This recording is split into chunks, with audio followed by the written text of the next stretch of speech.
right, so it's about countries perhaps taking up their own autonomy. General, let's talk about countries taking on their own autonomy. You are on African soil, not for the first time, but this would be a good moment to ask about one of the countries that has taken its own autonomy, and that's Burkina Faso. Yeah. Your remarks recently at the Senate seem to suggest that he's diverting, General Traore, is diverting its 4 billion gold reserves to sustain his military rule rather than for public welfare. These remarks sparked widespread condemnation across the continent. What did you mean by that statement? Let me speak to Burkina Faso's sovereignty. They maintain their sovereignty. They make their decisions how they use their resources. They make their decisions who their resources go to for military support. That's their sovereign right. But my cautionary tale was just from a military perspective. That was a Senate Armed Services Committee asking me a direct question. Burkina Faso, a lot of great things going on to progress them forward, okay? But then when you look at the military part of it, knowing that that's the epicenter of global terrorism, it was my time to illuminate that this is probably their weakest point, and there needs to be sufficient resources going towards for the whole fight of terrorism in that country, period. They make their decisions, though. That's their sovereignty, their sovereign right to make their decisions, what is appropriate, what's not. But I wanted to illuminate that is going in the wrong direction now. ISIS is getting stronger. JNIM is getting stronger. Qaeda in the lands of the Maghreb is getting stronger in that country. And do you think it's getting stronger after General Traore took over? It has. Just look at the numbers of attacks. It really has, since 2022. I've been tracking this since I took command. So, no ill will towards him, but the decisions is their own. They're looking for other ways to be able to, they're still on warfighting footing, but it's just going to take more resources. So you stand by that statement? Because there's been pressure on you to walk those statements back. That's my statement. That's my assessment. That is getting worse. More needs to be done for not just local, but whole of country, because of these violent extremist organizations are seeking revenue, they're seeking resources, they're seeking recruiting from the Burkinabe people, and they're seeking refuge within their country. That threatens their sovereignty. And that threatens America's interest? Say again? Does that then threaten America's interests? Yes, thank you for asking that. Because especially ISIS, and of course in East Africa, is inextricably linked all the way to ISIS West Africa, ISIS Sahel, and there's going to be probably a move afoot for them to move and seek refuge within the line. So we have shared objectives, and we offer to work together with the Burkina government and border countries.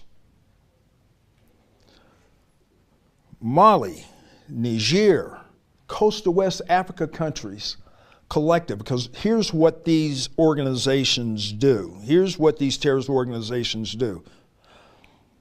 They seek refuge in the seams or the borders of these countries and lets them thrive and grow and lets them recruit, gain resources to carry on their illicit and nefarious activities against the populations of those people. And what would America, perhaps AFRICOM, be prepared to do? Would you be considering an ouster like we saw with Muammar Gaddafi in Libya? Because there's still many Africans who are yet to recover from that. If this is a bigger threat, as you say, in Burkina Faso, what is AFRICOM prepared to do about it? We do indications and warnings. There's a number of activities that we do, and we'll just go ahead and mention building institutional capacity. There's not going to be U.S. boots on the ground. Very, very small for exchange of ideas and training, exercises. Over time, that builds institutional capacity and capability in these armies. There, AFRICOM, we are working towards a burden sharing and a burden shift for their independent operations. That's our goal.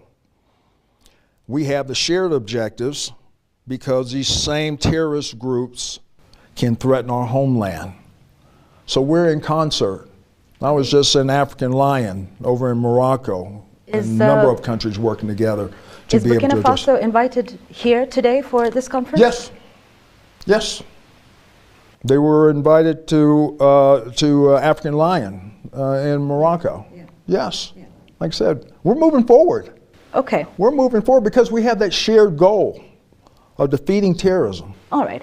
Speaking of that, because the reaction out of the statements that you made about Burkina Faso were several African leaders feeling you are speaking on sovereignty issues that America shouldn't be. And as a result, there are those who see the role of AFRICOM as less of a partner in, the war against, shared threats, as you mentioned, and more of a protector of Western or American economic interests that allows access to Africa's vast mineral resources, and as more of a paternalistic relationship than one of respect amongst peers. What would you respond to that? I respond that there's others on the globe that do that. There's others on the globe that do that. I'm going to even bring it up. We should have even already know, okay? But I'm going to even bring that up. Okay. We respect the sovereignty. We respect their decisions. We respect their decisions of who they choose as a security partner. And then we measure the common denominator that's keeping these countries across the Sahel from progressing forward. In 2050, the largest workforce on the globe is going to come out of the continent of Africa. The youth need hope. They need peace and stability so they can hit their potentials. That's a long-range goal of AFRICOM as we look to help these countries set those conditions for stability and security so prosperity can be presented to all the populations and the youth. Pan-Africanism is real and it's strong, and there's an opportunity to come up on the global stage, and this continent can do it. That's what we really envision. So you're not concerned about China and Russia expanding their military and economic influence across the continent? We are concerned about it, yes. What about it concerns you? Well, their influence. Their influence may not be looked upon as being a positive influence. For who? For America or for Africa? Well, for Africans, okay? And then, so Americans have that in mind, that for the African people and across all countries, be able to hit their maximum potential and independence and sovereignty and also freedoms by rules-based international order, being able to get on the global stage and take a leadership role and provide for the people in peace and stability. Some of those aims are not the same as the approach of those other countries on the global stage. So, good morning, good evening, and good afternoon, Africans. I hope you're doing fine. Langley is the commander of US AFRICOM. We'll be telling you what that is. I'm sure you know it. You're in this region. There's a lot of work that's done here. And we're here to speak about why he's here in the country and what big conference is happening in the country at the moment. General, thank you very much for making time for us on Citizen Television. Thank you, Yvonne. Let's begin by understanding why you're here. There is the Chiefs of Defense Forces conference. Tell us about that and what role AFRICOM is playing. Well, for U.S. AFRICOM, we yearly put on the Chief of Defense Conference. You know, when I first took command back in 2022, we had a conference in Rome. And I said, you know what?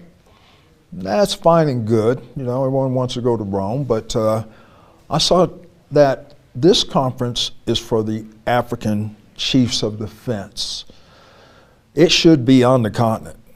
And we went to have our own last year in Botswana.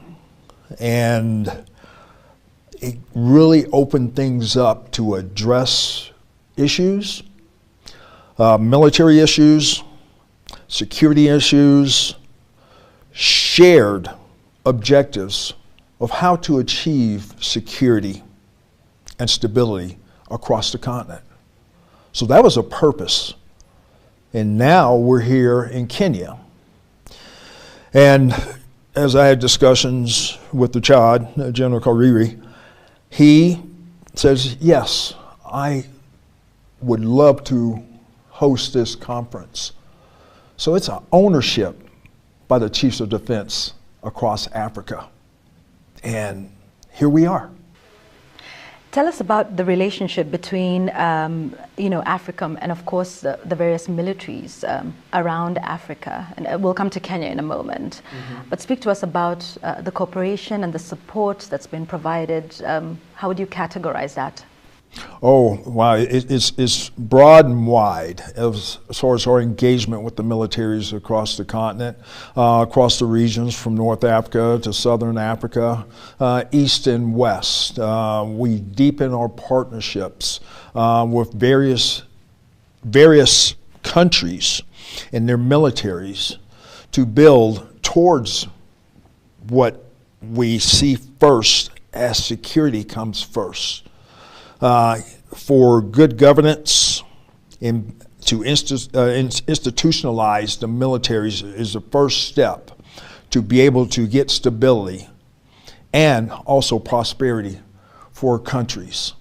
That's where we engage with various countries across West Africa and East Africa and across the Maghreb as well, and then in Southern Africa.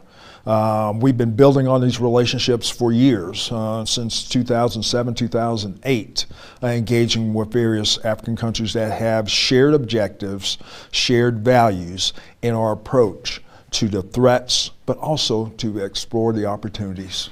Okay. What's the shared objective with Kenya? We know we recently got major non-NATO ally status. How do you see that from a military and security perspective? Well, the KDF, the Kenyan Defense Forces, have a reputation here in East Africa as a leader and security exporter. They are an anchor country, the KDF, in being able to, whether it was a few iterations ago of the Somalia mission, and then of late, ATMIS forces, and now awesome. Every one of those iterations, Kenya was there.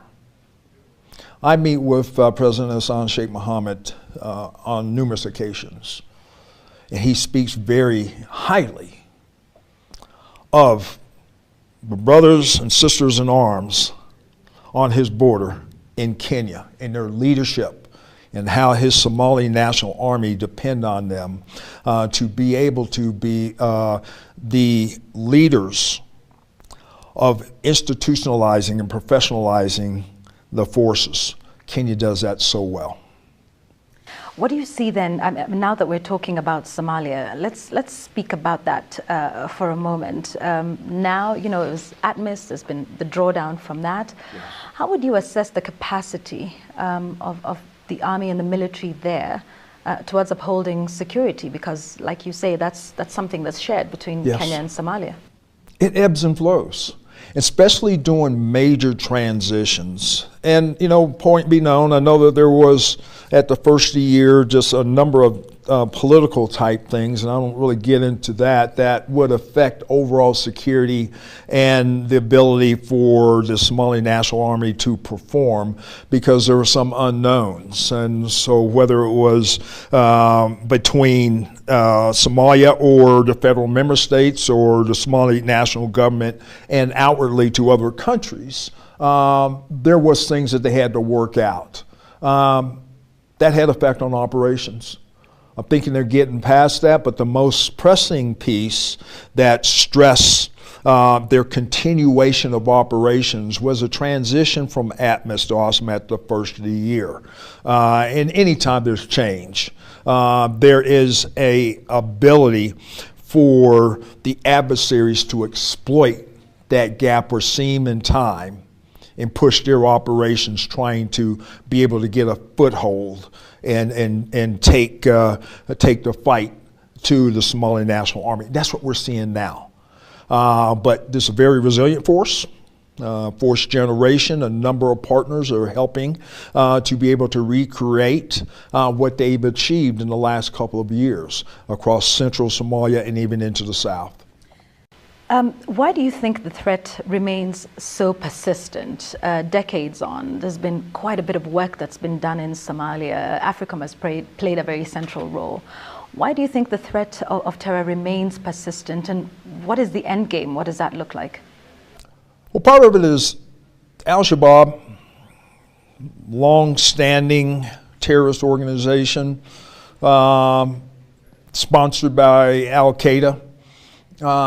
They want to be able to use their operations, their information operations, become that shadow governance, illicit activities, nefarious activities, preying upon the people across Somalia, the marginalized clans, with false narratives and saying that they're here and they can provide better than the government. So they've been doing that for a number of years. They've been doing a number of, within their own funding type, really pressing some of the clans for resources, actually just capturing resources, taxes, illegal taxation on these members, and saying that they are going to be the provider when they're actually not. So the federal government of Somalia has been very active at trying to downplay that and doing assurance actions, getting out in the community. So through their liberation phases and stability operations, they bring their whole of government in providing services, education to connect with the outer regions across Haran, Galmudug, and other regions across Somalia. I want us to focus now because there's a lot happening in the region, and a lot of that affects the peace and security and stability of Kenya being central in the region. I'd like us to focus now for a moment on Sudan. The crisis there now in its second year. Two sides in this conflict, one indicted for crimes against humanity in Darfur, the other is facing legitimacy questions due to a coup. In this divide, General Langley, does AFRICOM have a side? Well, that's a policy question. Right now, we want peace because, point being known, these atrocities and this civil war since 15 April 2023, and the displaced population from the Darfur region into other countries, it's a travesty. The casualties there are equivalent to any other place on the globe. And that story needs to be told. Burhan and Hemeti going at it, two warlords that actually was a coup within itself. It was supposed to be civilian governance. It was supposed to be elections. And then war broke out. Who suffered from that? The people of Sudan suffered from that. So we're trying to push for peace. There needs to be coming. So that's in our policy realms and diplomatic realms of those leaders across the globe, to get them to come to the table. There was atrocities on both sides. And what role is AFRICOM playing, if any, even behind the scenes? This is strict. This is at the higher level. Okay. As far as the diplomatic piece, we don't have a military role there. Do you see the Sudan conflict as posing a great security threat in the Horn of Africa? Or how would you assess, that situation? It could emanate. Yeah. It can emanate, just the instability there, and could affect more migration, whether that migration goes east, west, or even north, of displaced populations. Has reverberating effects across other communities that stokes conflict.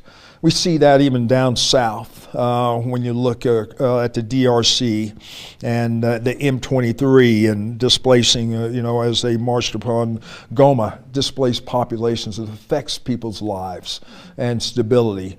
And when populations move, it disrupts where their in location is, because there's not the capacity to provide for them. So we look at those reverberating type effects, cascading effects, if you will, and it happens and it has a threat of happening across the region. For example, populations coming out of the Darfur region and going into Chad is disrupted. They may not have the necessary type services to be able to accommodate those populations.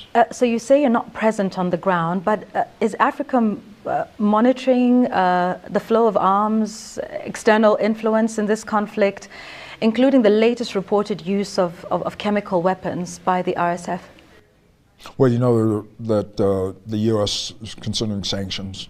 So yes, that's at the higher levels.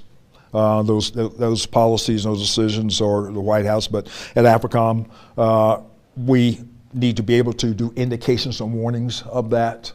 Are you concerned? Watch what's going on. Say again? Are you seeing anything that concerns? Well, we report that to our government. Okay. We report that for our government. So it's public now that we are investigating the use of those chemicals. So that's where our U.S. government takes over. The number of communities across the leadership, the UN, they look into these things, and they do extensive measures to be able to investigate it. Okay. I want us to talk a little bit broadly now, because we've focused on the crisis in Sudan, yeah. The war on terror, across the border in Somalia. But do you see, a threat beyond the reference to terrorism? What do you think is the greatest threat in the region at the moment, beyond the common reference, for instance, to terror? Well, I would just say just a number of layered threats that I see across the Sahel that emanates downward and could even rise up and back into the Maghreb. When conditions are met, it could exacerbate more instability across the population. That's why I always said that when we look for a solution set, and we're going to be able to table this issue again at this ACHOD conference, what is the enduring solution for terrorism? As we learned a lot of lessons, what came out of the Levant, out of the Middle East, and Syria and Iraq, and it emanated downward. Because it's important that I put this statistic out there. In 2007, the global percentage of terrorism on the African continent was 2%. 2024, it's like 43%. It migrated down. That ideology migrated down, and some fighters did come through the Maghreb. just a number of things, the Arab Spring, and the Libya downfall, but that narrative came down into the Sahel. So we're finding out that this jihad and this Islamic extremism kind of resonates with some of the populations and the marginalized populations across the Sahel, and it took hold and it turned very toxic. It turned to an atrocity, whereas these armed gangs took on a caliphate, a desire for a caliphate, which really stoked terrorism. So how do these countries meet this? There's a number of ways. None are modeling and simulation. This is not just kinetics. It's not just being able to have offensive operations to clear. It's a whole of government approach by these African countries, building in education systems, building in the true sense of religion in these populations and providing services so these military-aged males are not indoctrinated into terrorist activities. Yeah. Is that a change of approach, I think, with AFRICOM? Because we've heard of a move towards, perhaps from the whole government approach that you speak to what I've heard termed as burden sharing. Is there a change? Yes, it is moving to burden sharing. Explain to us what that means. So we did whole of government approach, and then we know that change of administrations went and they said, okay, let's look at what we've been doing and let's select out what has been working and let's get laser focus on being able to be straight with our partners that have been building capacity and shifting and sharing of a burden. So a number of our partners have that capacity with other allies that collectively can still build that model. Number of examples in West Africa that are in the process of rebuilding this. But the model is effective when you take into account of the whole community that's been affected by terrorism. So it's them taking that up for themselves. What does that look like, perhaps more specifically? Because we'll see. Yeah. I mean, what's the rollout plan? They understand. For that? Yeah. Yes. I met with a number of ministers of defense and some presidents and chiefs of defense, and I said, hey, there's a change of our approach. We're going to help you where we can. We do have different priorities, but we're still here for you. We still want you to lead it because you understand your consequences better than anyone. We don't prescript anything in AFRICOM. When I go and I call it a campaign of learning.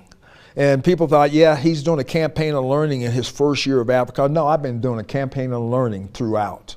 When I sit down with MODs, chiefs of defense or presidents, I learn from them. I learn from them. They tell me what their approach is to terrorism. And I figure out, and they tell me how AFRICOM can help.